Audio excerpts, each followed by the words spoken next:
There we go. I think we're live. Maybe. We'll try our best. Hello, hello. We are waiting indeed, Mark. Apologies. Apologies. I don't know why it was taking so long to kick in. YouTube just wanted to have its own moment there, but we're there. We are live for the third round of the 2025 season. Another little bit of an early start for the UK based of us, but not too bad to be fair. You know, we can't complain too much about this one. Hello Rishi. Hello Tengu Tonga Pengu Ponga. What a name that is. Hello Sarah, of course. Hello Mark, how you doing? Dark One Deer, which I know is supposed to be Dark Idea, but I love just thinking of Dark One Deer. Josh in the chat as well. Hello, Josh, mate. Welcome back. How are we all doing? Let me just get the live going for the guys that join us on the shorts feed. It's good. Brings people in. What time is it, UK? Only like 6:30, but been a long week at work. Felt like yesterday I got absolutely nothing done after I got home from work, if I'm honest. Just absolutely dead on my feet. But we're there. Hello, Chris. How's it going? So, shall we talk Shanghai? Shanghai? No. Shall we talk Suzuka is the words I was looking for. 3 a.m. where you are. Oof. Ouch. Ouch, ouch, ouch. Hello, Trav. How's it going? Shall we talk Suzuka? Shall we talk the big news? The big news. Has there been any videos on anything else over the course of the last couple of weeks? It's really annoying for me. So for you guys that sort of follow the channel for a little while, you know that last year I kind of tried out this idea of simulating the season lots and lots of times to see where the season would play out and what kind of the average prediction would be. Sort of a little bit stolen off James Lawrence Hallcott, if I'm honest. Happy to give credit where credit is due. And I started doing that. Have done the same for this season. Because of the house move, it's been taking a little bit longer. So I was hoping to get it out before the season started. That wasn't going to be the case. But it was finally ready to go out between the two races that we've just had in Shanghai and now in Suzuka. And then Red Bull decided to do a driver swap, which completely sort of makes it all pointless and null and void. So I've had to reset it a little bit. That will be out at some point.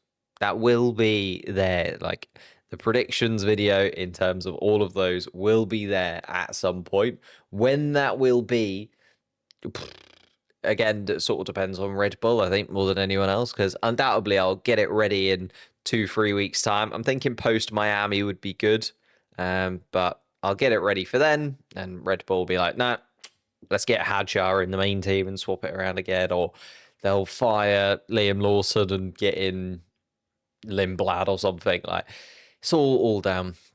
What do I think of the Yuki Liam situation? What do I think of Yuki? Will he be qualifying because Liam will be third on the grid? Do you think? Oof. I think it's obviously one of the most ridiculous things we've seen in a very long time. Like, I think it is insane that they had all of the preseason, all of the winter break, all of last year as well, where they could have had Liam Lawson and Yuki Tsunoda literally next to each other, but they kept Daniel Ricciardo in. And now you wonder why on earth they kept Daniel Ricciardo in for such a long time. Because that was just pointless. The whole sort of 2 years or year and a half that Daniel Ricciardo was given at the second Red Bull team, entirely pointless. Like a complete waste of time for both Daniel Ricciardo and for him, because or Daniel Ricciardo and the team, because Daniel Ricciardo was never going to get back into the main team after those first few races. We knew that. And also he was just really rubbish, wasn't he? Like, he was just a waste of space because he was so old. It wasn't like he was going to be given any more time. We already knew what kind of Daniel Ricciardo we were getting. So I feel like that's where the problems really stem from, is the fact that actually they could have given Liam Lawson that second seat in the RB team, or AlphaTauri as it was back when this happened, when Nick De Vries wasn't good enough, or even when they picked Nick De Vries. Like, Nick De Vries was a bit of a rogue shout, was not in any way related to the Red Bull setup. Just insane to me that it's taken this long for all of those kind of eggs or chickens to come home to roost. Counting all their eggs, I can't think of the metaphor, but it's all just stupid from Red Bull. In terms of the situation now, like, obviously that's happened. They can't really do anything about that. They made the mistake of getting De Vries in when they could have put Lawson in that seat literally then. They made the mistake of replacing him with Daniel Ricciardo and then not getting rid of Daniel Ricciardo sooner, when it was very clear that Daniel Ricciardo was not going to be the driver to replace Sergio Perez. There were so many mistakes along the way that have led to this sort of calamity of a situation happening. In terms of it happening, I do think Yuki should have been the driver they picked anyway.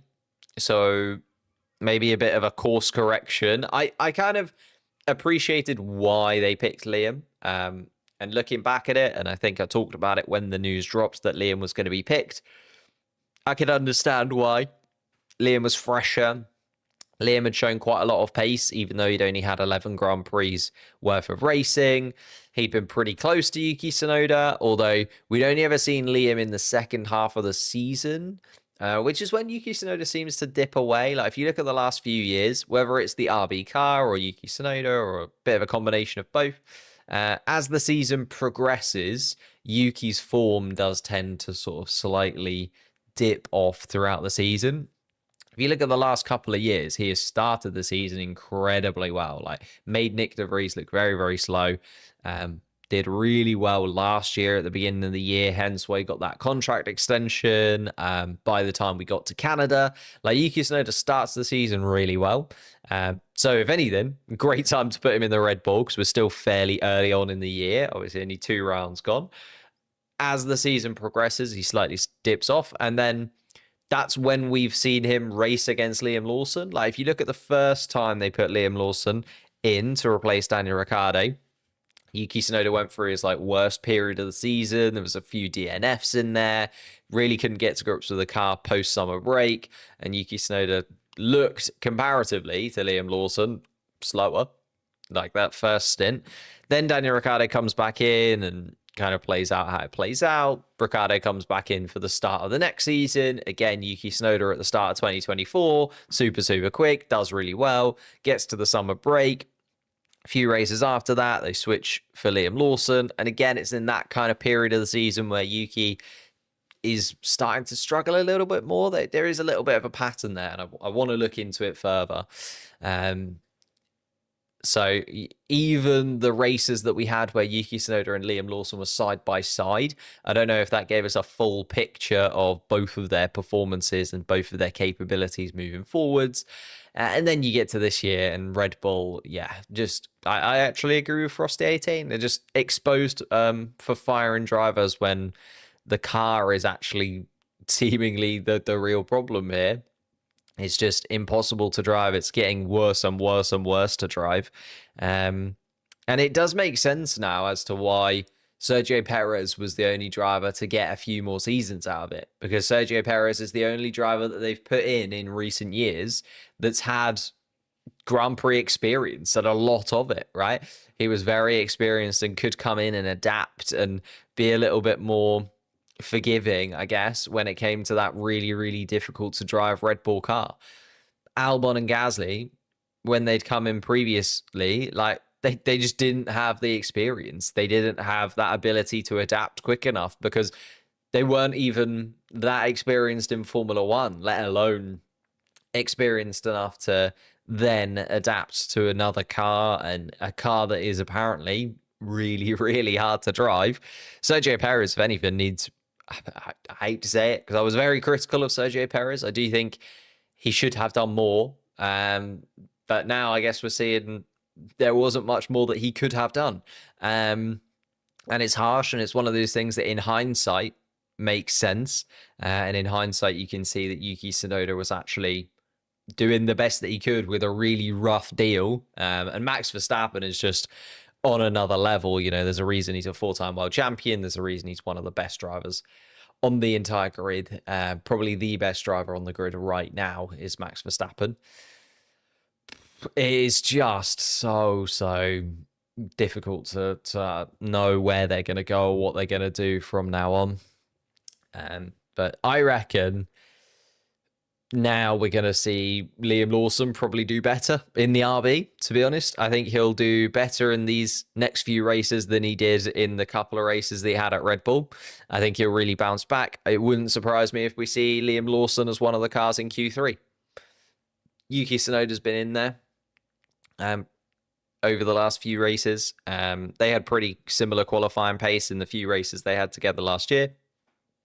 Maybe Liam Lawson bounces back in the best way possible for him, because he's now in that kind of Alex Albon, Pierre Gasly mold, isn't he? I know he wasn't quite given the, was it 19 races or something that Gasly got, or even less than that. And Albon had a bit more, but he's in that same mold where he could go into that sister team, be the best driver in the sister team, and then maybe off to a Williams or an Alpine or whoever is available in the next couple of seasons that are able to slot him in and actually go on to have a very established Formula One career. Like, just because you're rejected by Red Bull does not really mean much for your career anymore. You look at Sainz, Albon, Gasly, they've all gone on to be very, very competent, very, very highly rated drivers elsewhere on the grid. Just because you don't get into that Red Bull seat does not mean it's the end of your career. And I think it's going to be the same for Liam Lawson. I think if he shows that he's capable enough, I think if he shows that he's good enough, he will get a seat elsewhere.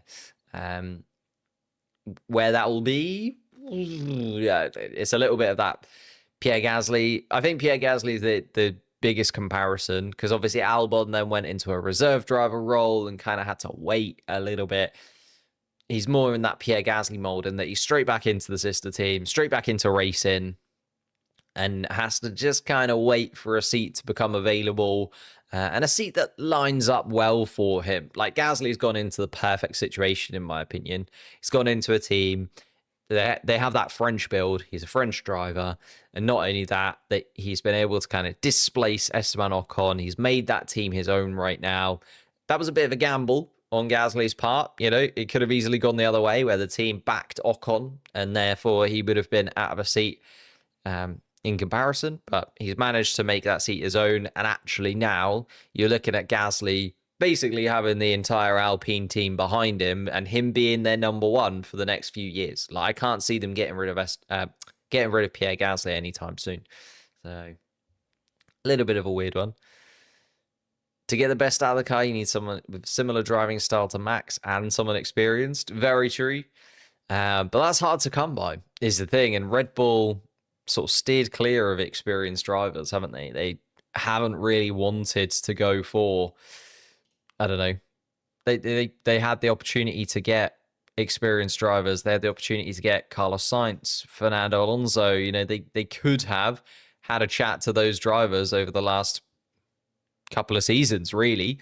But I just, the whole thing is such a weird thing. And to be honest, I don't think we can say too much on it until we see Yuki Tsunoda in a race situation. Like, it's all well and good. We're speculating. We're looking at the free practice sessions. We're going, oh, well, Yuki wasn't too far off Max. Max was still sort of in the middle of the top 10, P5, P6, P7 is where Max has been. Yuki kind of just behind, but still in the top 10. It's like, oh, okay, maybe that'll play out. We've seen that free practice sessions a lot of the time can play out completely differently to qualifying in the race. So I am looking forward to this session. I think this will be a real benchmark moment for Yuki Tsunoda. I think he knows that. And then I think going into the race is where we're going to really see Yuki Tsunoda either sink or swim. And I don't know what they do if Yuki Tsunoda sinks, if I'm honest. My favorite Fortnite streamer. I don't watch Fortnite. And if you're saying that I'm your favorite Fortnite streamer, I don't play Fortnite. I've never played Fortnite in my life, believe it or not. I hope Red Bull is fast in qualifying, especially Yuki. I think a top 10. Top 10's all he needs. If Yuki Tsunoda gets into the top 10, it's kind of like, oh, okay, he's got a bit of breathing room for at least the next couple of weeks or so. which I think is fair. Maybe Red Bull should fix that car somehow. I don't think they know how. I think they're in a little bit of a situation similar to what we saw with Mercedes maybe a year or two ago, where they've kind of got this inherent problem, but they don't understand it massively. And they don't really know how to fix it either. And you got to remember, a lot of the people who put together the groundwork for this car, and I know it's not just those guys at the top of the kind of Red Bull pyramid that will have put the car together, and there'll be people back at the factory that understand it and were there the whole time, but they lost a lot of senior staff, did the Red Bull team. They lost sort of 5 or 6 of the most senior members of that the team last year. Adrian Newey's kind of the headline one, of course, but so many others all headed out the door. And I think they're now just in a place where they don't really know.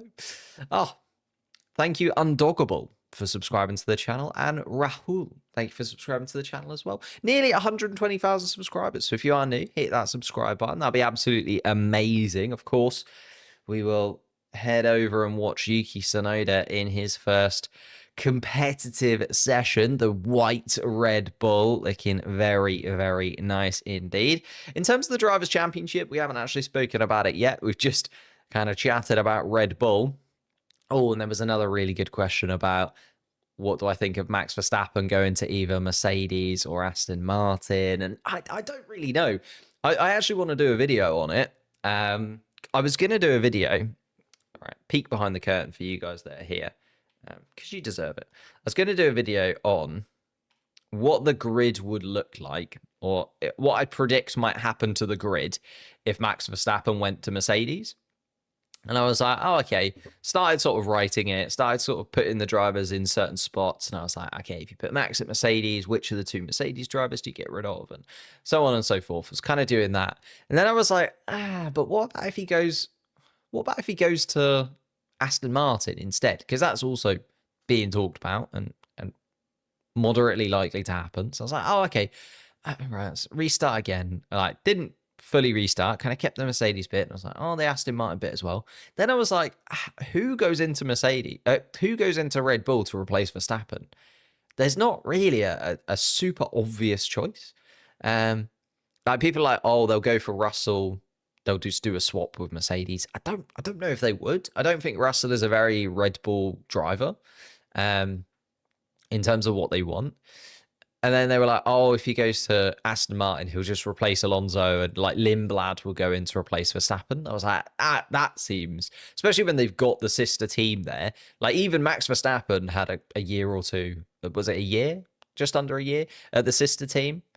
Like, they would put Lindblad in the sister team first, surely. Like, that seems insane. If you've got the sister team there, why on earth would you just throw him straight into the main team?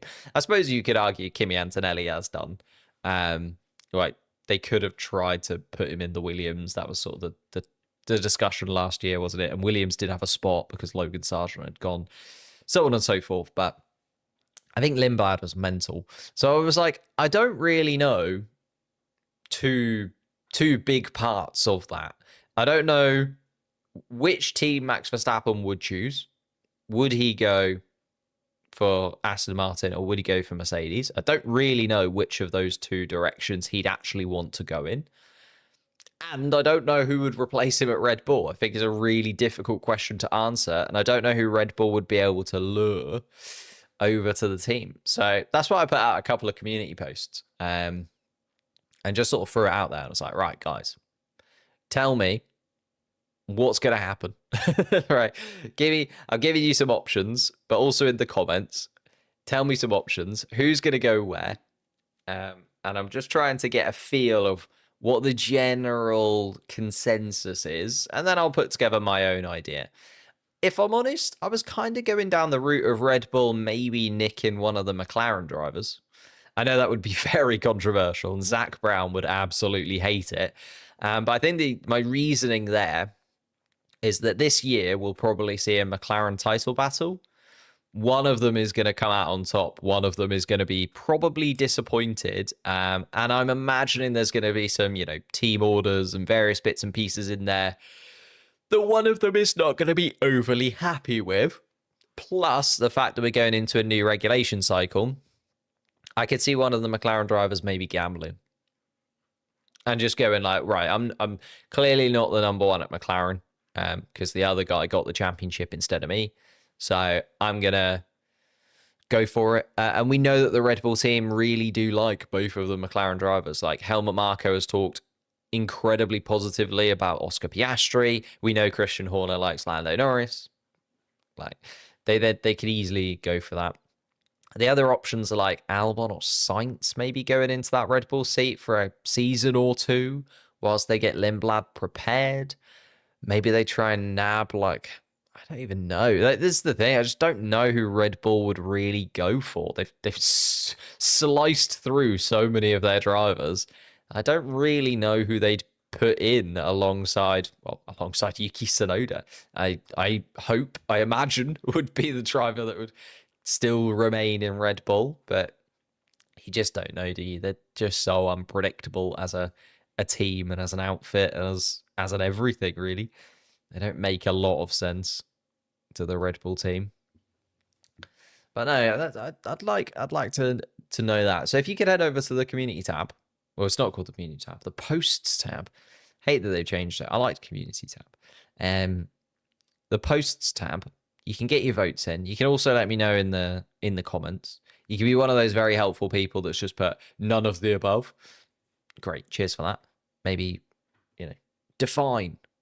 Give yourself a push. And also, we're aiming for 120k. So subscribe to the channel. Hit that subscribe button there. And we'll get it.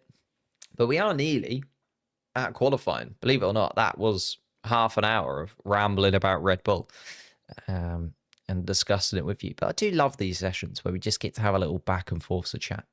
Why do I support McLaren? What made me a fan of McLaren? Jenson Button, believe it or not. It's when I started kind of watching Formula One. The season in and around that Brawn season. It was either the Brawn season or the season before. I was very young, I can't really remember 100%, sort of maybe 10, 11, 12. In and around that time, very much kind of got into Formula One at that point. Jenson Button was called JB. They are also my initials. I was like, well, this is meant to be. We've both got the same initials. Surely that means we're supposed to be best friends. And that was why I ended up, going down that route of supporting Jenson Button. Then Jenson Button went to McLaren, and I was like, right, McLaren man. And then once Jenson Button retired, he was still, he retired at McLaren. So I was like, right, I'll just continue following McLaren. That'll still be my team. It was a terrible choice. It was a very, very dark time throughout sort of every season up until about 2-3 seasons ago. It was not fun supporting the McLaren team, if I'm honest. But now we started winning some races, and it's all looking up. Actually, so 2021 was all right. 2021 was pretty good. 2020, yeah, okay. So the whole teens, from 2012, 2013 up until 2019, it was not a good time to support McLaren. Not going to lie to you. There wasn't a lot of positivity around anything. But yeah, that was the reasoning. And now look at us. 2 drivers in the top 4 in the Drivers' Championship. Oscar Piastri should really be second in the Drivers' Championship had it not been for that spin in Australia. Looked the better of the 2 in China. Could easily jump to the top of the drivers' standings. So could Russell or Verstappen, though, to be fair. We've got a real sort of 4-way battle at the top for the drivers' standings at the moment. So I'm looking forward to it. Let's get into qualifying, though. Oop, not that one. This one. And see what we have got. The track is clear. We're about 3 or 4 minutes out from the green light being shown at the end of the pit lane. Of course, there's a couple of things to be wary of. We have had a little bit of fire going on. So what happens basically in Suzuka is the grass is very, very dry. And sometimes the sparks that actually come from the underside of the car hitting the track ignite the grass that is on the outside of the circuit. And that's happened a few times in free practice. So likelihood of a red flag because of that, if I'm honest. Red flag could happen. We're hoping that that won't happen.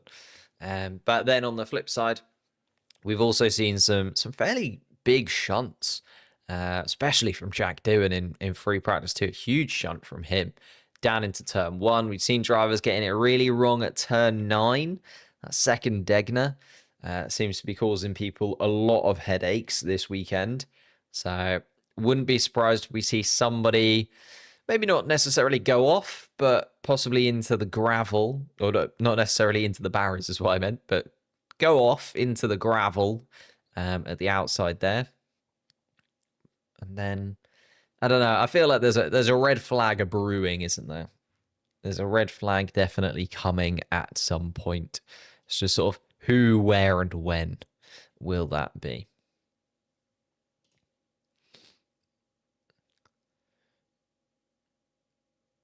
Oh, hang on.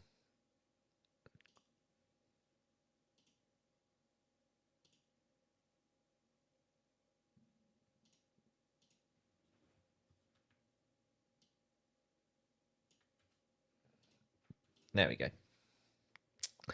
Qualifying 1 about to get underway in Suzuka. One of my favorite tracks. I think one of everybody's favorite tracks. It's certainly one of the drivers' favorite tracks. I absolutely love it around here. Very technical, difficult to master, but fairly easy to sort of do okay on. It's one of those tracks that's like in the middle. When I drive it in the game, I feel like I'm doing quite well. It's one of those like, oh, this was fun, and like you're convinced that you're okay, but very difficult to actually nail, I think is the thing.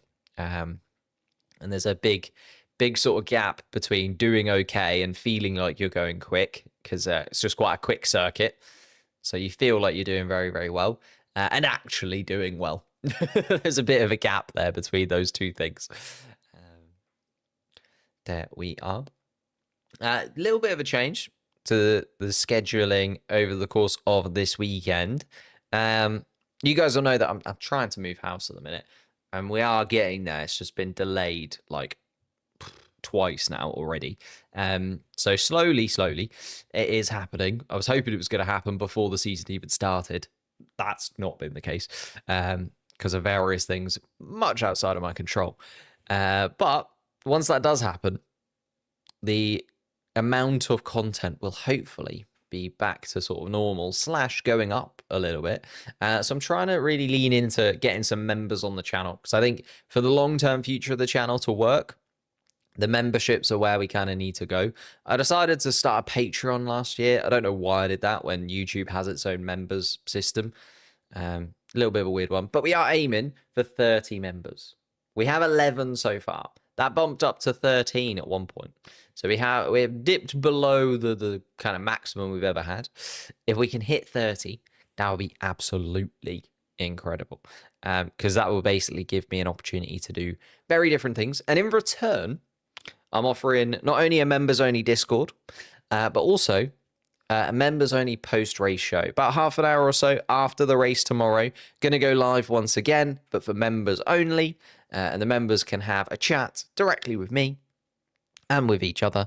Maybe jump into the Discord to have a chat as well. And we can discuss the ongoings of the Japanese Grand Prix weekend. But having said that, we're about to see some drivers set some fast lap times. So we are seeing all the drivers heading out onto the track. We're waiting on a couple. Yuki Tsunoda, though, crucially, is already out there, coming through the S's, getting out of the way of Jack Doohan, as Jack Doohan is on a fast lap in his Alpine car. Obviously missed free practice 1 because they decided to put Rio Harakanto in.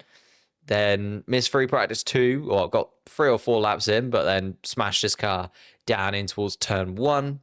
So Jack Doohan, a little bit less experienced than he would have wanted to in this Alpine car going into this qualifying session, but we'll keep an eye on his lap times and see what he can do. Lando Norris, though, has just started a flying lap, has been quickest of anybody throughout the free practice sessions as Lando Norris, and really has shown again that McLaren car seems to be the one to beat when it comes to this 2025 season. Esteban Ocon sets the standard at a 129.7. That's then beaten by his teammate Ollie Behrman with a 129.4.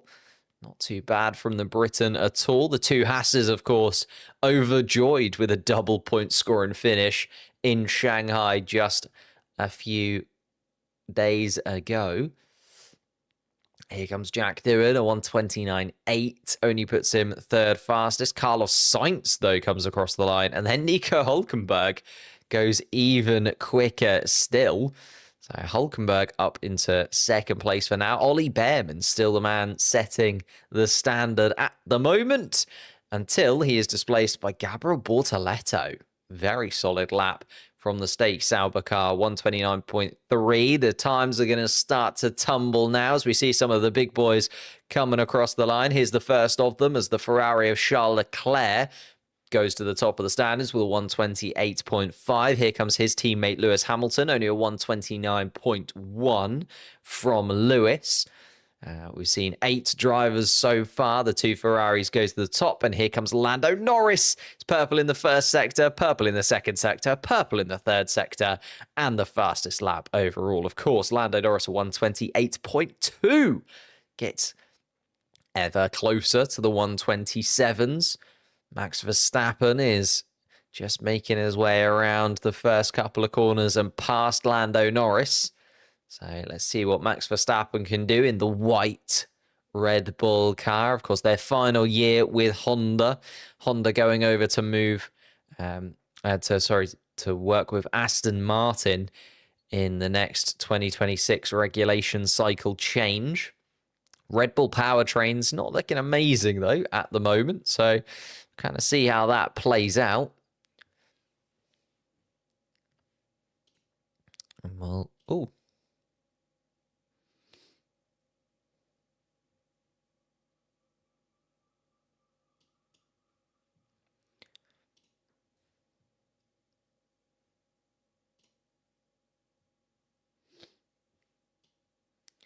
Lando looking very good indeed. Yuki Tsunoda, third fastest overall. 0.4 of a second off at the moment.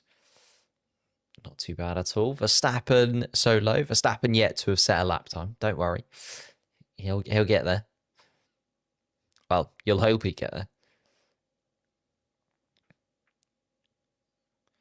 10th of the pace in terms of his so far. Verstappen just coming around. It is just a 10th of Lando Norris, so slots into second place ahead of Leclerc and Tsunoda. Tsunoda then 0.3 or so adrift of his teammate, which is not a bad first showing in that Red Bull car. If he can get out of this first session, he'll have done better than Liam Lawson did in his 3 qualifying sessions. Here comes Oscar Piastri to go at the top of the timing sheets, though. And Piastri is absolutely on it right now. 128.1 from him. 10th of a second or so quicker than his teammate. Very, very solid lap time from Oscar Piastri.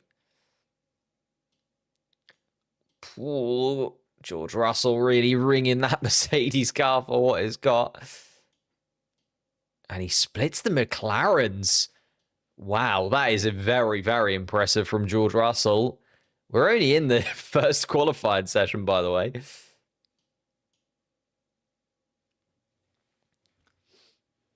And Max Verstappen still having a problem with the tyres just not gripping to the track in the way that he wanted to at the front of the car. Got Gasly, Hadjar, and Lawson yet to have set respective lap times. Hadjar and Lawson actually just coming through the middle part of the lap.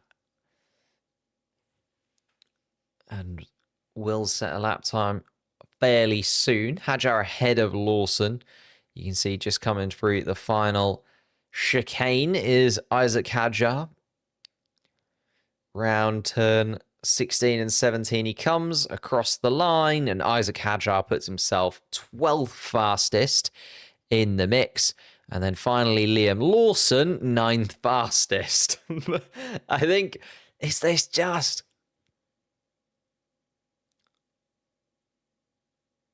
And Isaac Hadjar also having a problem inside the cockpit. Told that he needs to get going. But some problem inside of Isaac Hadjar's car means that 13th is where he sits right now. And he's right on the edge of what would be good enough to get through. Because those bottom five right now, Behrman, Hulkenberg, Sainz, Ocon, and Doohan will all be looking to improve within the next 9 minutes that we have left to run in here. Yeah, just gets a little bit wide. Does Isaac Hadjar as well at turn 9. That is the corner that's given everybody the most trouble so far this weekend. That turn 9, second Degner. Yeah, just not sure.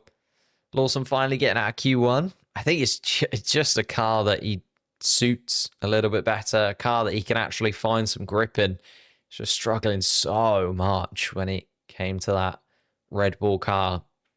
You could watch the onboards of Liam Lawson in that Red Bull. Just never looked comfortable at any point. Always correcting, always changing direction, always trying to find grip where there wasn't any. Whereas actually just, again, get him in a car. Okay, the car might be sort of slower fundamentally, but he is quicker in it. And that's the kind of trade-off that you get sometimes in Formula One. Isaac Hadjar on the radiate.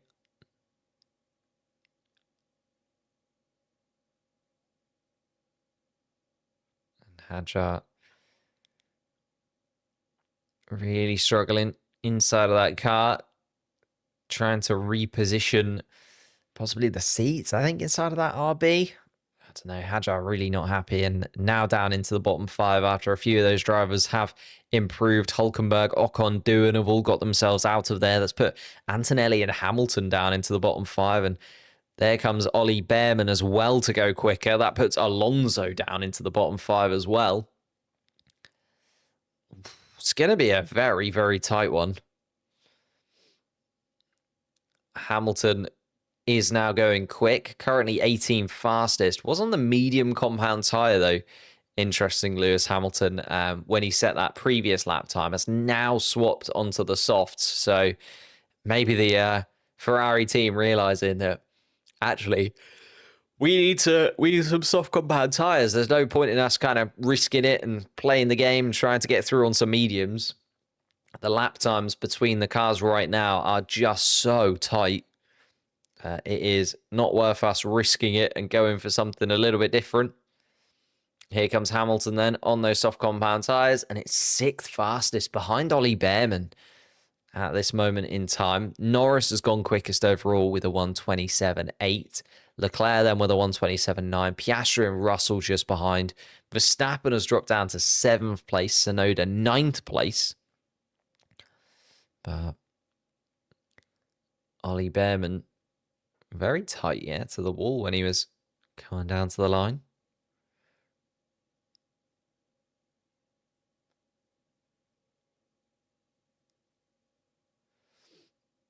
Very sneaky indeed from Ollie Behrman.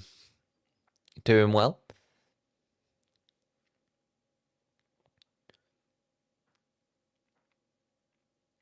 Lawson then is now down in that bottom 5.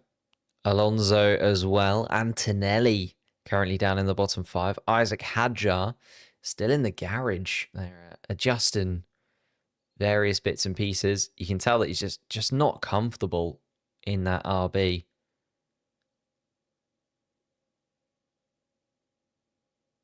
And he is not looking like he's enjoying his time, Isaac Hadjar, in that RB this afternoon. And Lance Stroll is down at the bottom at the moment. Still some lap times to come, though. Just under 5 minutes left to play out here in this first qualifying session in Japan. Of course, all eyes on Yuki Tsunoda, currently in 9th, and Liam Lawson down in 16th. Expecting a little bit more from Lawson, if I'm honest. I'd like to see a bounce back from the New Zealander. Here comes Lance Stroll then, currently bottom of the timing sheets and making his way out of the garage. And so is pretty much everyone on the grid. The last opportunity to go for it. And everybody is going to make their way around. Verstappen actually at the front of the queue. Oh no, sorry, Alex Albon, all by himself, is on a flying lap right now, is the Williams of Alex Albon. At the moment, would be safe enough in 10th place, but wants to improve nonetheless, does Alex Albon. But it's going to be Verstappen, Tsunoda, and Piastri. They're out and ready to go. Hamilton, Russell, Antonelli, the same.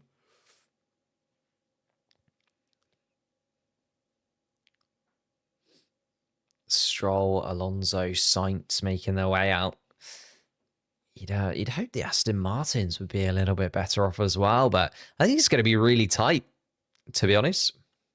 I think we're looking at a session where this is going to be very, very close indeed. There doesn't look to be one team that is like particularly so far off the pace in compared to another. It's what we usually have. There's usually one kind of standout team where both of the drivers drop out and you're like, yeah, fair enough. I feel like this could be a mix in this bottom 5. Could be 5 completely separate drivers, completely separate teams. It's very, very tight indeed in terms of those lap times and in terms of the little differences. Oh, Piastri did indeed get ahead of Yuki Tsunoda, but I don't think he'll be worried too much, to be honest. Piastri just trying to get that lap done earlier, wants that little bit more space. Tsunoda then slowing down to let Piastri away from him. The only thing that might cost Tsunoda is if he gets overtaken by Hamilton as well. That's not what he would want.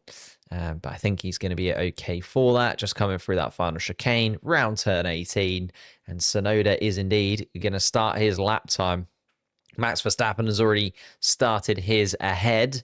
Oscar Piastri too. So keep an eye on those three as they come around. Max Verstappen just coming towards turn 8 right now. Piastri through the S's. So Tsunoda, Norris and Leclerc both in the pits. So Norris and Leclerc happy with their lap times and thinking that they are going to be good enough to definitely make their way through and not wanting some extra lap time underneath them. Antonelli has just started his flying lap in front of George Russell.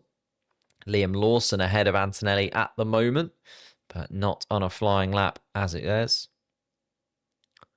And Isaac Hadjar on the radio, the problem that he's got with his seat and inside of the cockpit is still there. There's something really not right in that RB because Isaac Hadjar just cannot seem to get that going. So maybe Hadjar almost guaranteed to be out if he's struggling that much. As I say, there's such a small margin between almost all of the cars out there. Could easily change. Max Verstappen, though, has just set his fast lap and goes third fastest. Piastri is going to be next across the line. Does improve and goes quickest as Oscar Piastri. A 10th or so ahead of his teammate. Well, no, nearly 10th and a half ahead of his teammate. Here comes Tsunoda. Slots in just behind Max Verstappen. And Tsunoda within 300ths of his teammate. Very, very solid indeed. Charles Leclerc and Lewis Hamilton ahead in the Ferraris now, though. Hamilton improves to 4th. Antonelli then improves also with the fastest final sector time. Kimi Antonelli. He'll be very, very pleased with that. He's just 1,000th of a second off Yuki Tsunoda. George Russell then splits the McLaren cars inside of the top 8. So I feel like that top 8 is pretty much locked in to get through now with those drivers improving. Here comes Fernando Alonso, one of the drivers under pressure. Does improve, though, up into 11th place. Only stays there for a moment, though, as he's dropped down to 12th. Carlos Sainz improves. Albon, pretty good as well. The Williams is looking fairly likely to get through, although here comes Gasly to go 9th fastest. It's going to be very tight indeed. Here comes Jack Doohan, not good enough. Jack Doohan is going to be out of this session. Hadjar just coming across the line. Can he get himself out of the bottom 5? Yes, he's 12th fastest. So Hadjar puts himself safe for now. Bortoletto and Hulkenberg will be right in the mix then. Here comes Hulkenberg. Can he improve? Lance Stroll is going to be out as well, by the way. Doohan is going to be out. Stroll is going to be out. Hulkenberg improves to 15th place. That means Esteban Ocon is going to be out of this qualifying session as well. Liam Lawson then, the last man. Let's see what Lawson can do. Can he get himself out of that bottom 5? Just sneaks into 15th place. And Liam Lawson gets himself out of that bottom 5. And that is going to be it, ladies and gentlemen. Very, very close to getting out there. Liam Lawson just about sneaks through, and it was almost a mix of 5 different teams in the bottom 5. I was expecting it to be that. Almost got it, but both of the stake salvers mean that 2 of the same team do drop out. It is going to be Hulkenberg and Bortoletto, Ocon, Doohan, and Stroll, the 5 drivers that do not take part in Q2. Wow. Very solid. Hadjar and Lawson making it through for the RB team. Fernando Alonso just about sneaking through as well for the Aston Martin. They'll be the drivers that need to improve the most. Albon and Behrman right on the edge of getting into the top 10.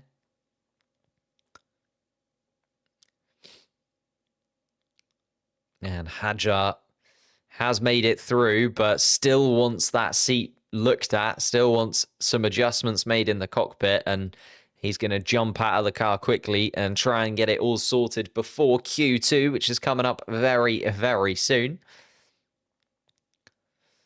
And Piastri, though, leading the way for McLaren at the moment. Of course, Q2, we're just going to lose 5 more drivers from this. So Hulkenberg, Bortoletto, Ocon, Doohan, and Stroll are now out of qualifying.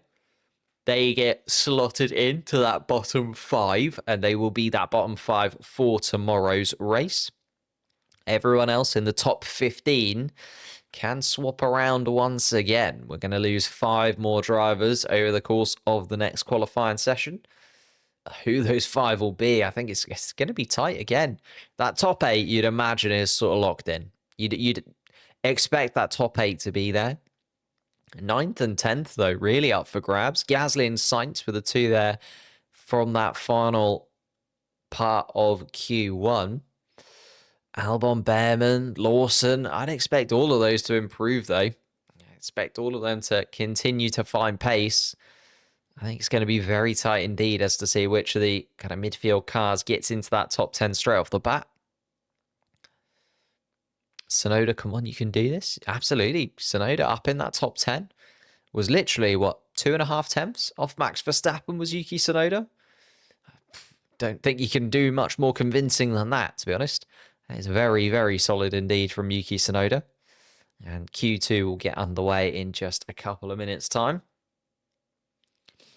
And just waiting for the green lights to come. Everybody is back in the pit lane now.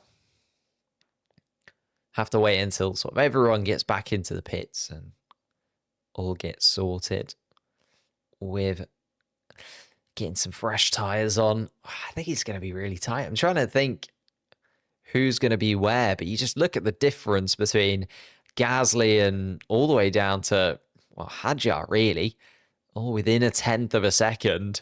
And that can be easily found over the course of this Suzuka track. It's quite a long track, nearly sort of edging towards the 1:30 30s. One of the longer tracks on the calendar in terms of lap time.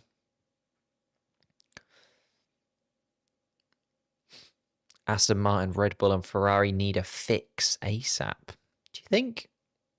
I mean, Ferrari doing okay. They did win the sprint race, remember, in China. But then the double disqualification from the Grand Prix did not make it look incredibly good. Tough afternoon, though, for Nico Hulkenberg. He's just being wheeled back into the garage and a bit frustrated. Only 16 thousandths of a second between him and a place in Q2. What issue does Hadjar have? It's something inside of his cockpit. He just doesn't feel comfortable in the seat. Whether it's the same thing that Carlos Sainz had in the Williams a couple of weeks ago, where the seat is actually kind of moving around underneath him through the bumpier parts of the track, or whether it's something slightly different. They haven't been too specific, to be honest, from what I've heard. How many red flags will the fires cause? So far, no red flag. Had a Lance Stroll going very, very wide indeed, which is why he ended up in that bottom 5 on his final flying lap.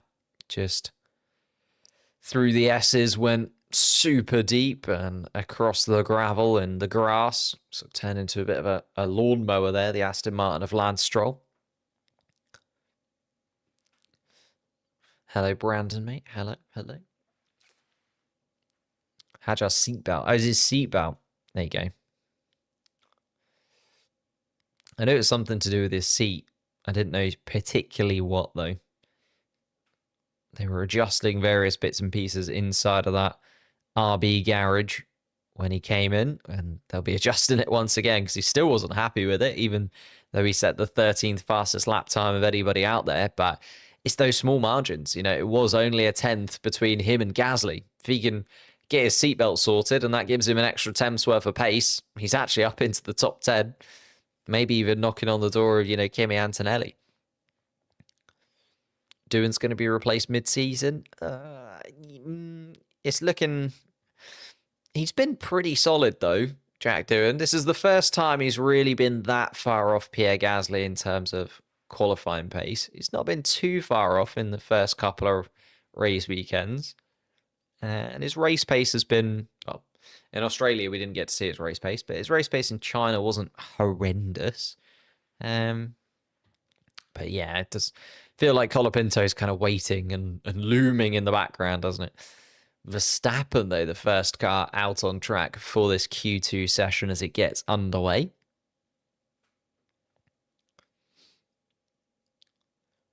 Behrman just behind.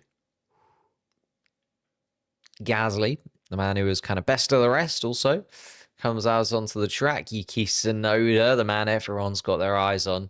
I think Yuki Tsunoda does still need to get through this qualifying session. I know he's beaten what Liam Lawson was capable of doing. Absolutely fair enough. He's managed to get the Red Bull through Q1. But I think the real thing is getting it through Q2. Although, having said that, we saw Sergio Perez drop out in Q1 quite a lot. So, Tsunoda also is trying to prove that he can kind of be not better than Lawson, but also better than Perez. And we kind of forgetting about that. But realistically, we saw the Red Bull team get rid of Sergio Perez for that reason. And just beating Liam Lawson is not going to be good enough. He also needs to do better than what Sergio Perez was doing. Otherwise, getting rid of Sergio Perez is...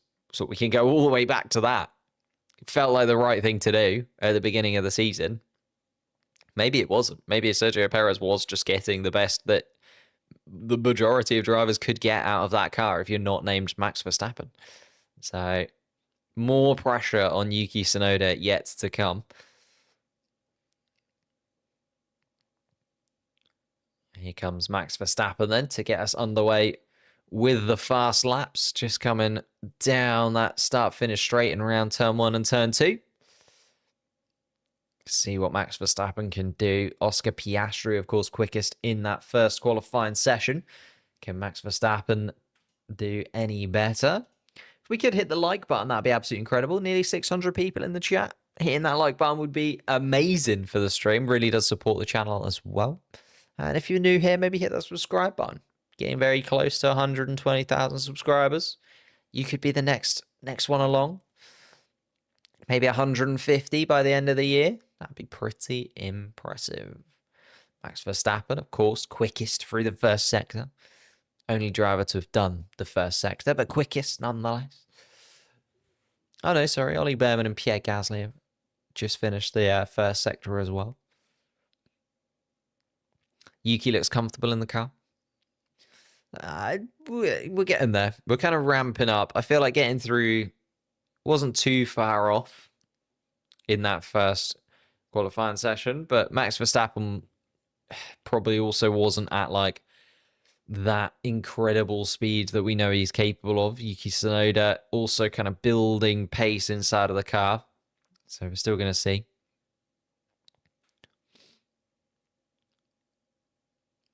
100th like. Oh, thank you so much. There you go.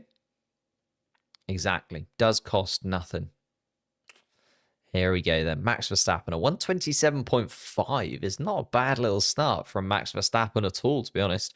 Considering, again, we're expecting the lap times to ramp up a little bit more, especially for those drivers inside of those top 4 teams in this second qualifying session.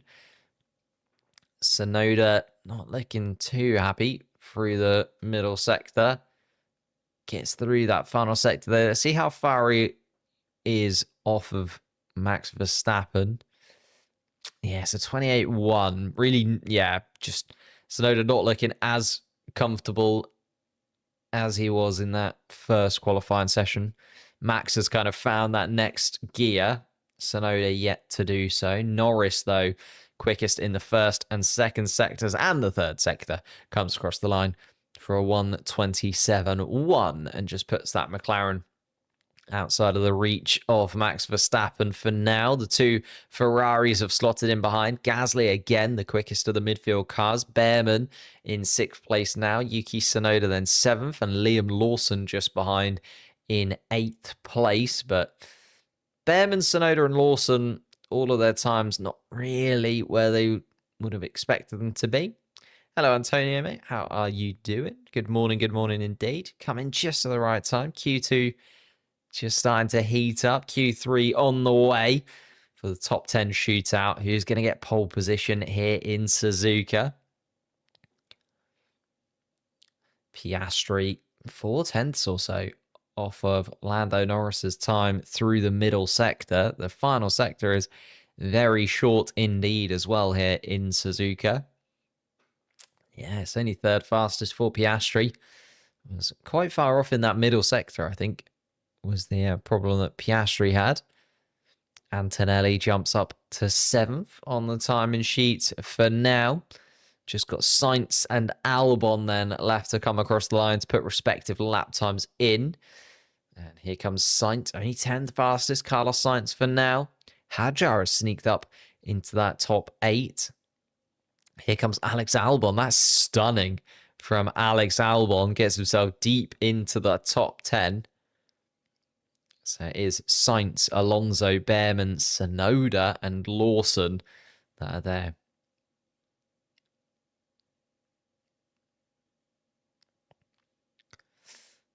I mean, it's looking pretty good for Alex Albon. I'm just looking at the sector time, so I'm like, oh, okay, maybe that Williams is just shining in one particular sector. No, just good across the board. Alex Albon really starting this season on fire. 16 points on the board already for Alex Albon in the first 2 Grand Prix weekends.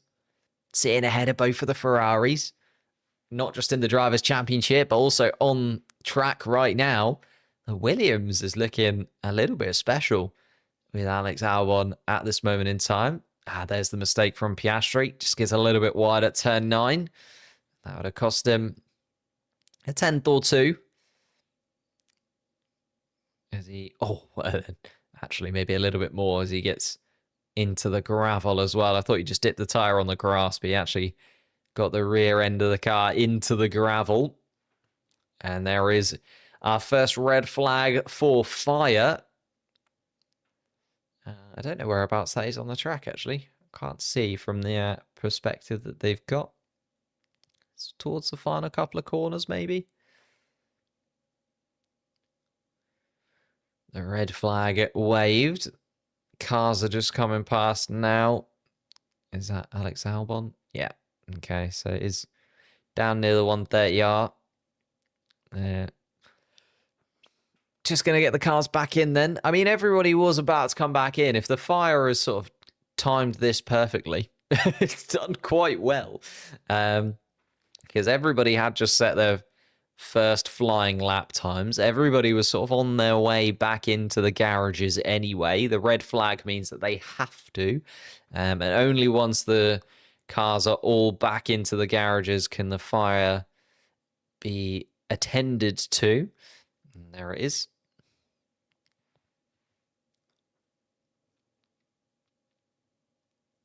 And Albon, very hyped indeed. Absolutely loves that. And to be fair, he's doing really well. Where are the sprinklers? It would be Bernie Ecclestone, you know, he had an idea. Maybe some sprinklers would have been a good idea. They do I think in China, they wet the grass before the session gets underway. So it does make you wonder why they don't do that. But I don't know whether or not that would be great for the grass itself. Although I can't imagine it being on fire is that great for the grass either. Like, and then having to be sprayed with CO2 and various other chemicals to put that out. But there we are. You never know. Albon World Drivers' Championship? Well, it's not, you know, a million miles away. Emma Barr just followed on Twitch. Thank you so much. Once I move house, my internet will be back to good again because I'm on temporary internet right now, which is why sometimes we have had a few issues and bits and pieces. It's not been too bad today, I don't think. I don't think we've dropped any frames in particular. But then we will be able to dual stream on YouTube and Twitch once again. So Emma, ahead of the game, she's thinking long term. Thinking, I'm going to get in the Twitch now. And then I'm going to be there for when we can multi-stream once again. Genius. Of course, you can follow in Emma's footsteps. You just got to head over to Twitch, hit that follow button. It's linked in the description down below. And of course, if you want to subscribe to the channel here on YouTube, if you want to become a member of the channel, that would be absolutely incredible. Supports me more than you would ever imagine. And also is on it. Why is the car on the thumbnail at number 0? It's not. It's number 1. It is Max Verstappen's Red Bull car on the thumbnail. Are you looking at the Japanese flag that they've got on the front of the Red Bull, which is a red circle? Is that... Grass is burning. Must be fire. Lando Norris is on fire right now. 127.1. George Russell, 2.5 tenths off in second place. Then Max Verstappen third. Piastri fourth. He is all very, very close indeed. There is Antonio. Thank you. 1 more month indeed. Becomes a member for the 32nd month. Whew, 32 months as a member. That is a long time, isn't it? I was just thinking of that in terms of that's like nearly 3 years. I think the channel has only been going for it kind of ticked over to 4 years the other day because I started this partway through the 2021 season, so we just ticked over to I think the 4th year of Formula One coverage on the channel. And Antonio's been here for basically all of it. Been a member for almost all of that. That's ridiculous. Have I ever met any other F1 YouTubers before? Have I attended a GP? Yes and yes. I've met quite a few, actually. I went to one of the Tomo and Aldas events. There was lots of people there. I met Laws filming a podcast. I've met... I haven't met Dan No Skill in person yet, but I will do in the next couple of weeks or so. So I'm going to meet him. Mr. V. Course, went down to Brighton, spent a day with Mr. V. We went sim racing. It was very, very fun. We recorded a video where I was terrible at it. Yeah, I met quite a lot of them. I try my best to sort of meet people in person because I do think it can be very insulating doing YouTube content. I feel like you can spend a lot of your time indoors. And I'm very much let's get out there. Let's go and speak to people. So yeah, I've met a few of them in person. Just to try and get to know people. Have I met any F1 drivers? I don't think I have met any F1 drivers on the current grid. Let me just scroll down. No. I haven't met any of the drivers that are currently on the grid. I've met drivers in the past. Met a few drivers in the past, sort of various different ways, from going to Grand Prix and sort of hanging around and seeing people. But I don't think I've met anyone on the current grid right now. So, been a little while since I've gone to a Grand Prix. Been a little while since I've kind of gone to a Grand Prix live.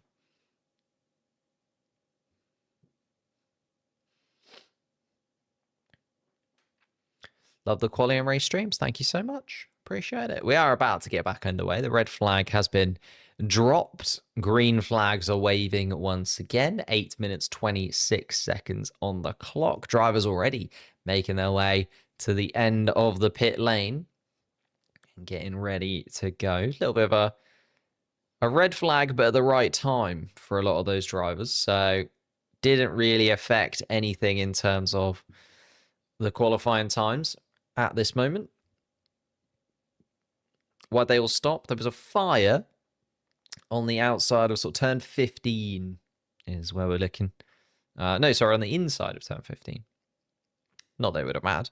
Around turn 15. There was a fire. The sparks of the underside of the car. No rain at the moment. Rain, is it still predicted to be rain on the Sunday? I haven't actually checked the weather predictions in the last couple of days or so. Earlier on in the week, it was saying very high chance of rain over the course of the race on Sunday. Whether that's dipped, I will double check, obviously, before we get to it tomorrow.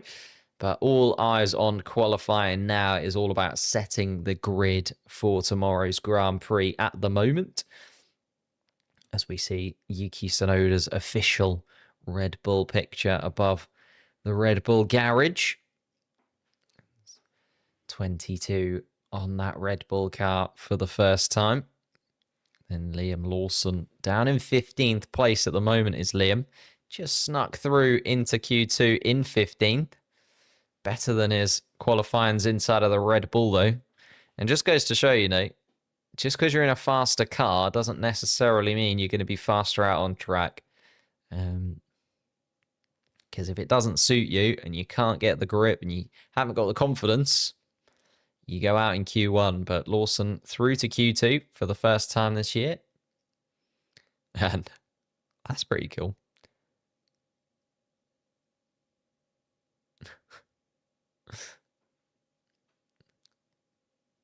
Have the Japanese never heard of sprinklers? They do not have sprinklers. I feel like it would be quite weird to have sprinklers around a racetrack.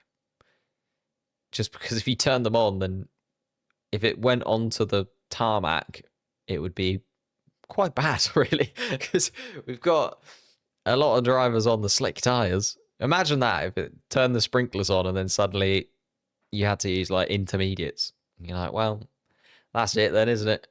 Everyone's set fast laps on soft tyres and then they turn the sprinklers on. Now the track's soaking wet. Why is Albon on really old tyres?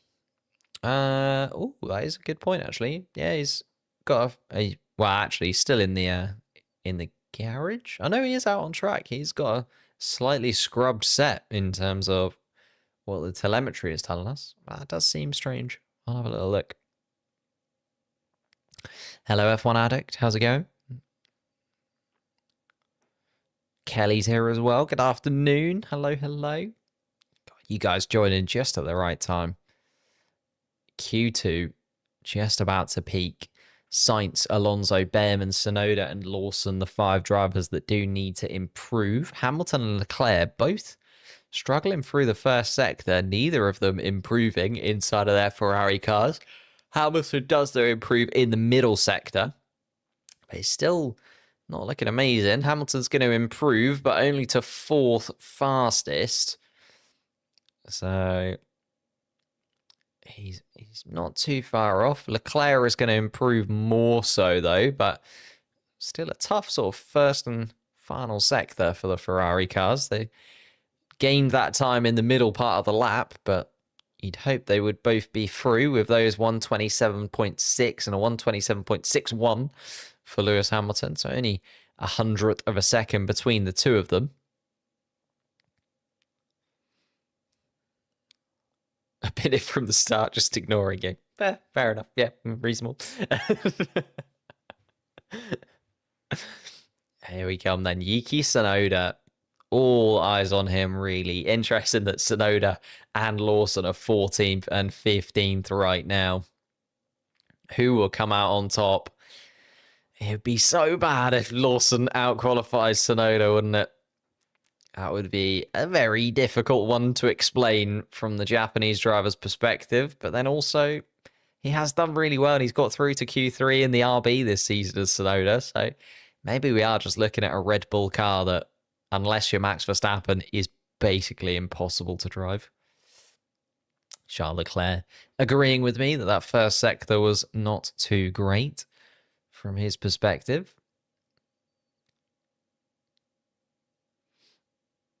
Here we go then. Lando Norris is still the man to beat, but we're more focused on the midfield pack. Albon, Antonelli, Hadjar, Gasly, the four in that midfieldy bunch that are through at the moment. Sainz, Alonso, Behrman, Tsunoda and Lawson that need to improve. And talking of Tsunoda, here he comes. Down towards the first couple of corners through the S's goes Tsunoda. Can he improve? Liam Lawson has just come across the start-finish line to start his lap as well.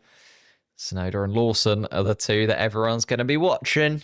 Sorry, Behrman, Alonso and Sainz, but keeping an eye on the two Red Bull-powered cars. Tsunoda through the first sector doesn't improve. He's a 10th or so off even Pierre Gasly's time. Not a good first sector from Yuki Tsunoda in that Red Bull. The middle sector then needs to be almost perfect. Oh, it's going to be tight.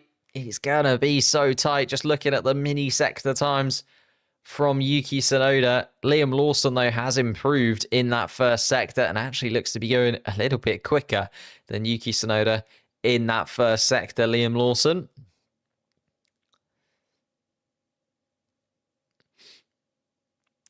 And Tsunoda then through the middle sector has improved. Not by a lot, though. Still needs a little bit of help, I think, Yuki Tsunoda, if he's going to get through to this final qualifying session. Here he comes. Antonelli sets the fastest final sector time once again. Really finding his feet in that final sector. And Tsunoda, it's only 11th fastest. Wow, Tsunoda then is going to likely be out. I don't think he's got the time or the fuel to get around again. So Tsunoda out in qualifying 2. Here comes Liam Lawson then. Can Lawson get into the top 10? Yes, just about. He is 10th fastest, is Liam Lawson. Fernando Alonso, though, is going quick through the middle sector. So is Ollie Behrman. So Lawson unlikely, to be honest, to get through. Here comes Alonso. He gets into the top 10. It's only 10th fastest, though. Here comes Ollie Behrman, then displaces Fernando Alonso and puts Albon on the chopping block. Wow. Carlos Sainz and Pierre Gasly still to come. Alonso is going to be out. Can Gasly improve his lap time? Here comes the Alpine round the final corner. It's only 11th fastest from Pierre Gasly. Carlos Sainz then the final man in that bottom 5 that is going to be able to improve his lap time. Still in the middle sector is Carlos Sainz. Just coming through it now. It is green. He's improving. Is Carlos Sainz. Teammate versus teammate. Which of the Williamses will it be? It is so tight. He's within a couple of thousandths of a second, or a couple of hundredths, sorry, of a second of his teammate's time. Carlos Sainz, if he can get this final sector right. No, he's just agonizingly behind Alex Albon's time. 12th fastest for Carlos Sainz. That final sector just lost a 10th or so. And there the margins is so tight between, you look at from sort of Hadjar to, well, all the way down, to be honest. It's just a 10th or 2 between them. And Hadjar will now get that second Red Bull seat. Yeah. Isaac Hadjar, the second fastest Red Bull driver at the moment. Liam Lawson and Yuki Tsunoda will start side by side for tomorrow's Grand Prix. Oh my goodness me, could you have written it any better than this? Charles Leclerc is out on track for some reason. He's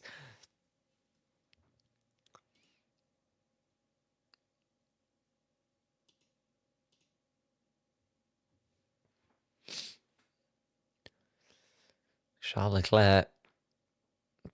Well. Oh. Sainz and Hamilton are being investigated for possibly impeding. Interesting, interesting, interesting. At turn 1 as well. Bit of a weird one. I don't... depends. I haven't seen the replay of it. Won't cast any judgment as of yet. But for impeding, you often see those kind of brushed under the carpet, to be honest. Yuki Tsunoda then jumps out of the Red Bull car. His first qualifying session comes to, I imagine, for him, a little bit of an abrupt end.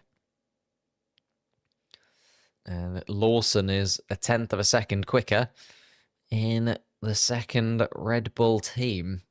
Isaac Hadjar is able to make it through to Q3. So Tsunoda, the slowest of the Red Bull drivers once again. It's that second Red Bull seat is the slowest of the Red Bull cars. It's so strange, isn't it? It's so weird that that second Red Bull seat doesn't seem to matter who you put in it. Lawson was there, was the slowest. Tsunoda's now there. He's still the slowest. That second Red Bull team can't quite keep up with Verstappen, but Hadjar once again up into the top 10. It's so strange. I don't have any words for it. Don't have any words for it. Just so confused by how that second Red Bull car in the main team can be the slowest Red Bull car out on track and not get the better of either of the sister Red Bull cars. So strange. So strange. But we do have our top 10.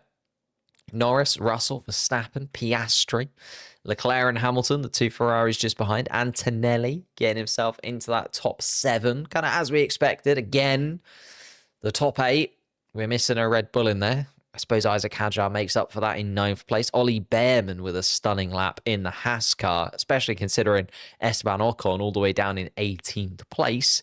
Alex Albon is in 10th. And just got through for Williams there as well. So I think this is going to be a little bit of a feisty one. You've got Norris, Russell, Verstappen, Piastri. We haven't spent too much time looking at that battle towards the top, but Norris has been very quick. Piastri set the standard in Q3. It could very easily turn into, well, just a very, very tight final qualifying session, to be honest. Oops, not that one. I think anyone from that top 4 could sneak a pole position, and I wouldn't be too surprised by it, to be honest. I can imagine, Max Verstappen just finding something, or George Russell just finding an extra 10.42. I do think the McLarens are the most likely. Don't get me wrong. I think that the McLaren car is still the strongest so far this weekend, and should be able to get a pole position with either Lando Norris or Oscar Piastri, but I don't know. I wouldn't expect Max Verstappen or George Russell to just let them have it. Can the Ferraris do a little bit better?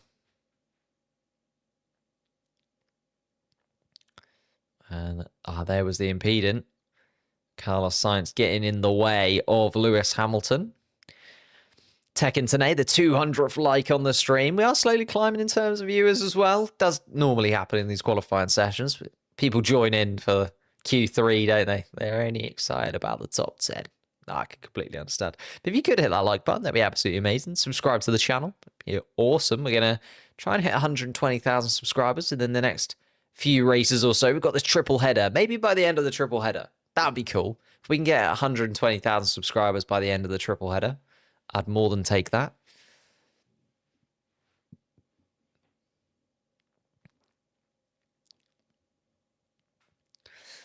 Hamilton versus Sainz, this impeding. I think science just a little bit in the way. Tsunoda messed up through turn 2. Lost the rear end of the car. There it is. There's that snap that we have seen from the Red Bull car in the hands of Verstappen, in the hands of Tsunoda, in the hands of Lawson. Just does lose rear end grip sometimes, that Red Bull car. Alonso also has a similar kind of snap, to be honest, and that's why Alonso dipped out. It's just that they're fine margins. It is one corner that Yuki Tsunoda really made a mistake on. And that's the couple attempts that have meant he is now dropped down to 15th rather than being in the top 10. Like, it is really that tight in the midfield pack at the minute. And Ollie Behrman's dad celebrates. Loves that. Ollie Behrman through to Q3. 8th fastest. Gets himself up into the top 8. Could be the quickest of the bunch, Ollie Behrman, in that midfield pack of cars. But one more qualifying session to go. We're going to see a little bit of a battle here. Antonelli, Behrman, Hadjar, Albon. You'd imagine those 4 are going to be in the mix with one another. And then maybe the Ferrari's a little bit adrift. That top 4, though, anyone could grab pole position. 4 drivers, 1 pole position to take. Who is going to nab it? Norris, Russell, Verstappen, and Piastri all in the mix for it. Gotta love the Japanese fans. They do go all out. Lando Norris has never qualified on the front row at Suzuka. Seems almost guaranteed the pace that he's showed so far throughout qualifying today and just this weekend. Norris has been the man to beat, I would say. Showed that once again in Q2, showing that he can be that driver to put them at the top. Let's see then. Oh, are we going to see the drivers get into the 126s? Just debating it now. Maybe. Can imagine.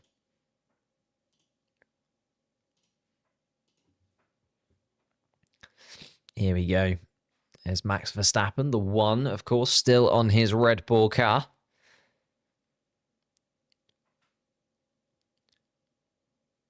The Sakura Haas. Oh, it is very, very nice, isn't it? A lot of good helmets as well this weekend. I feel like Japan, a lot of the drivers do go all out for it. Obviously, the Red Bull team makes sense. Their final year with Honda, so they've gone back to the kind of Honda style livery. But yeah, Haas as well. But the helmet game is strong this weekend. Apologies, I'm just looking here. Is the time frozen? Shouldn't be. Oh no, there you go. I think it's just it resets to 12, and then once the green light goes, it then starts. Hadjar appears to be the most informed rookie. You know what? I might agree with that. The spin in Australia does take away from that touch, doesn't it? It's like, remember Australia? But yeah, you know, you look at Bortoleto. Bortoleto, the problem Bortoleto's got is just not as competitive a car as the rest of the bunch, to be honest. But I feel like we got to give him like 6 races. After Miami, we'll be able to be like, right, this is the best rookie, this is the best driver, this is the best. These are the cars that are looking forward to doing this, that, or the other. 6 races of the season gives you a nice viewpoint. But then, of course, we know that you can bring an upgrade to Miami if you're McLaren, for instance, and it can all change. Like McLaren looks nowhere near winning the Constructors' Championship after 5 races last year and won it, I was going to say moderately comfortably, but you know, still Ferrari was still in the mix right until the end of the season. But even that, you wouldn't have expected Ferrari. If you look at the first 5 races of last year, you'd be like, well, Red Bull are going to win this fairly comfortably. That wasn't quite the case. So anything can change as the season progresses. It's only once you get to the summer break and that midpoint of the season where you can really start to flesh out who's likely to finish where. And then you get to Brazil and Alpine get a double podium, and it completely ruins any kind of predictions anyway. So it's Formula One is so fluid. It's one good race can really change the trajectory of your season pretty quickly. Tsunoda is doomed. Yeah, it's not what I was hoping for, if I'm honest, from Tsunoda. I know he got out of Q1. That was like one tick. That was sort of one tick out of sort of 4 or 5 ticks that I was hoping would happen. I was hoping he'd get through to Q3. I was hoping he wouldn't be the slowest of all of the 4 Red Bull cars on the track. I was hoping he'd be within sort of maybe a couple attempts of Verstappen in the dream scenario. None of those happened, unfortunately. Oh, thank you for the subscriptions. 3 or 4 subscriptions just came through there. Appreciate that. Tristan and Hans, thank you. Lawson better. I mean, Hadjar better. is the real takeaway story at the moment. Hadjar best. Could be. Max Verstappen and Isaac Hadjar still in it. Never know. Maybe Isaac Hadjar should go to Red Bull.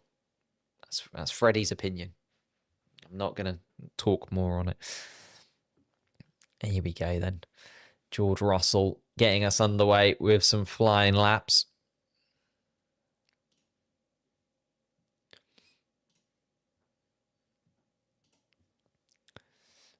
Russell quickest of the first sector, even with Verstappen and Piastri having now completed the first sector. So Russell going very well indeed. And a 127.3 is what George Russell puts on the board for the rest of the drivers to beat. Here comes Isaac Hadjar, 127.8. Hadjar goes quickest of that little midfield pack that I'm expecting to sort of be 7th, 8th, 9th, and 10th. Antonelli, not the best lap, 128.2. Sort of slots in behind Hadjar and Behrman for now. These are the drivers that we're expecting to be all at the top. Here comes Verstappen. Does go quicker than George Russell. He's within a 10th, though. It's very tight indeed, and there'll be more to come from George Russell to rebuttal against Max Verstappen. Here comes Oscar Piastri. Couple attempts quicker. Piastri, 127 dead. Puts himself top of the timing sheets. Lando Norris only 4th fastest. And this is, again, one of those Lando Norris qualifying sessions where he just doesn't get the banker lap in that you would hope. He's fallen very short of Oscar Piastri. He's nearly half a second off Oscar Piastri as Lando Norris.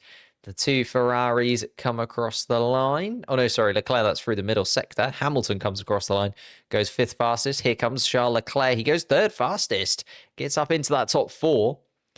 Very nice indeed from Leclerc. Was not expecting him to be right in the mix there. And it is Hadjar, best of the rest right now. Behrman, Albon, and Antonelli at the back of this top 10. So the first flying laps come in. We did have...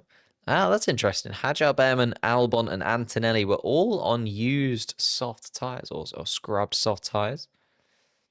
Let's have a little look. Ollie Behrman, little replay. Oh, just dips that front left tyre onto the grass outside of turn 1/turn 2. However you kind of see it. More turn 2, I guess. Turn 1 and turn 2 are kind of one swoop.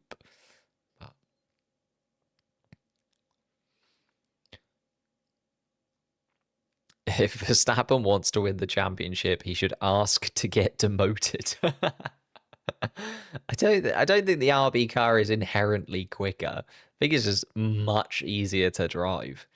And sometimes that does make you quicker, right? You get something that you're comfortable in, you get something that you can actually find grip, you can find pace, you're confident in, I think is the thing. Max Verstappen is the only driver that's semi-confident inside of that Red Bull. Everyone else just absolutely hates driving it in every single way possible.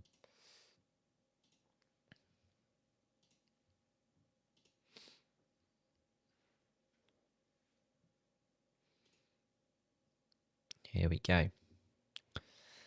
Let's see how Racing Bulls F up his race tomorrow. Yeah, that has been the thing, hasn't it? Both of the races so far this season, they've got the strategy just completely and utterly wrong. They went onto the wet tyres at the wrong point and then onto Yeah, just completely wrong when it came to Australia. Obviously, a little bit harder to get that right because of the mixed weather conditions. And then in China, they just didn't adapt. Everybody else realized, oh, the one stop is going to be the quicker strategy here as the race sort of progressed. And we saw how the hard compound tires were going with other teams. And the RB team just didn't adapt their strategy. They were just like, nah, this is the strategy that we went for before the race. It's the strategy that we're going to do. And it just left them dead and buried because everyone else adapted and went on to the one stop and did better. So, yeah, RB in terms of their strategy, it's just been so weird for the first couple of races. Hopefully, they'll have learned that by now. And Hadjar will maybe be able to benefit from an actual qualifying session and the race pace of the RB without the strategy being completely and utterly wrong. But Piastri, Verstappen, Leclerc are current podium 3. A McLaren, a Red Bull, and a Ferrari. George Russell then behind the top 4, all different teams. Only Lando Norris, who's the first duplicate. The second McLaren in 5th place, and not where he'd have expected to be either. Lando Norris has really been the man to beat over the course of the Japanese Grand Prix weekend so far. Been very quick in all of the free practice sessions, set the top time in Q2, but then nearly half a second adrift of his teammate. And George Russell is going to get us underway. Oh no, sorry, Ollie Behrman and Antonelli ahead of him. I was just looking at the top 5 or 6 there. Apologies to the bottom 4 in the top 10. They are still there. Behrman is out on track first in his Haas. Antonelli and Russell behind. So Antonelli just coming towards turn 8. George Russell is behind as well. Hadjar joins them. Norris is out fairly early, actually. I think Oscar Piastri is joining the back of the queue. So Piastri likely the driver who will be out last of anybody. As Hamilton and Albon join the track. 10 drivers then. 3 minutes on the clock. What can they do? The final opportunity to improve and the final opportunity to set your lap before the race tomorrow. Wow. Norris is probably going to get top of the timer sheets and get his lap time deleted. Yeah, that's also very Norris. If you look back at qualifyings over the course of last year, Norris does like to put himself under unnecessary pressure, I would say. He likes to sort of do it last ditch, does Lando Norris. But Piastri is actually going to be the last man out on track. So it's going to be Ollie Behrman across the line first, Piastri across the line last. So keep an eye on those lap times coming through in that order. Behrman, Antonelli, Russell, Hadjar, Norris, Hamilton, Albon, Leclerc, Verstappen, and Piastri. So Verstappen is going to be penultimate as well. Keep an eye on his lap times as they come through. Couple of minutes left on the clock. Behrman and Antonelli have now started their flying laps. Russell and Hadjar as well. Lando Norris, though, is the man I've got an eye on. Just coming through turn 18 as it stands. Let's see. Ooh. And George Russell has, I think, lost the chance at a front row there. He's made a little mistake round turn 2. That's going to cost him. He's going to keep his foot in, though. I hope, George Russell. But maybe a little bit disappointing for any George Russell and Mercedes fans that they're not going to be right at the top of the timing sheets. 10th and a half down on his own first sector time. Isaac Hadjar improves through the first sector, though. Not too bad at all from Isaac Hadjar, trying to be that best of the rest driver. He's currently sitting best of the rest right now and ahead of a Mercedes. Here comes Lando Norris through the first sector, and it's purple. It is a very strong purple as well. He's a 10th and a half up is Lando Norris through that first sector. He knows that the pole position is there for him to grasp if he can just put together the next minute and a half absolutely perfectly. George Russell half a second down through the middle sector. It's not going to be George Russell's day. But Verstappen and Piastri still to come. Piastri has only just started the lap, really, just coming through turn 4, turn 5. Lando Norris through the middle sector is still up on Oscar Piastri's time by a 10th and a half. Final sector to come then from Lando Norris. Can he jump to the top of the timing sheets? Isaac Hadjar improves on his time, but stays 7th fastest.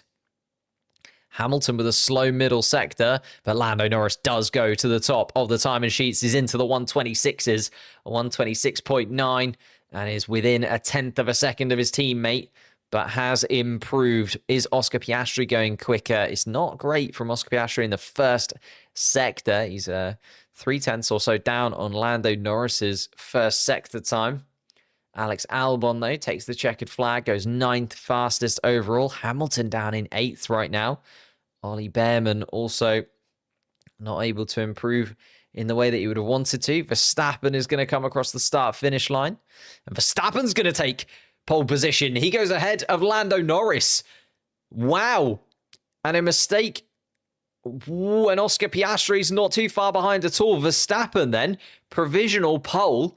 And Piastri is the only man that can beat him. Can he do it? No.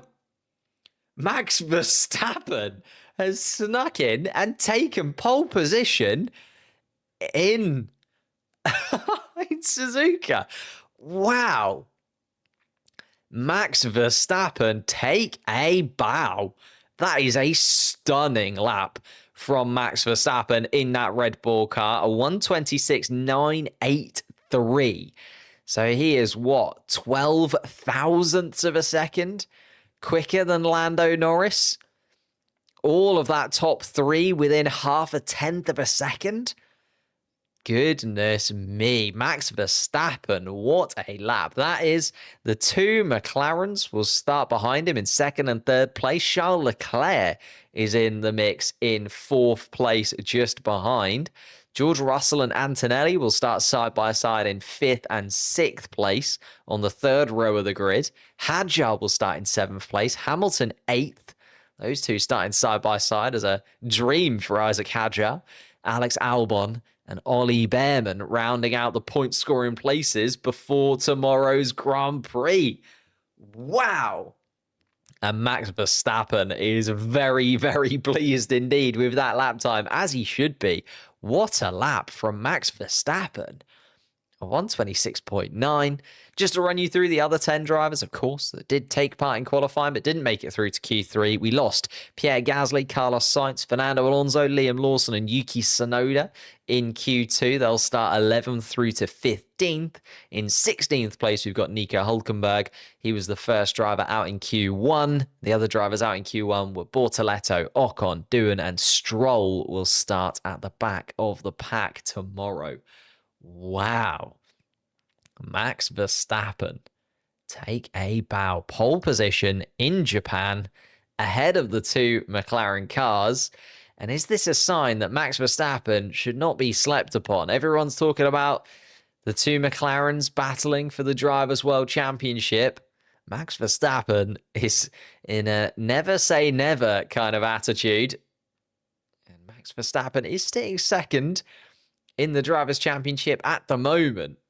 I don't know. It's just hotting up this 2025 season. Everything's fallen into place quite nicely for this to be an absolute barnstormer of a Grand Prix and a hell of a 2025 season. Verstappen, the all-white overalls this weekend. The special Japanese helmet as well. Wow.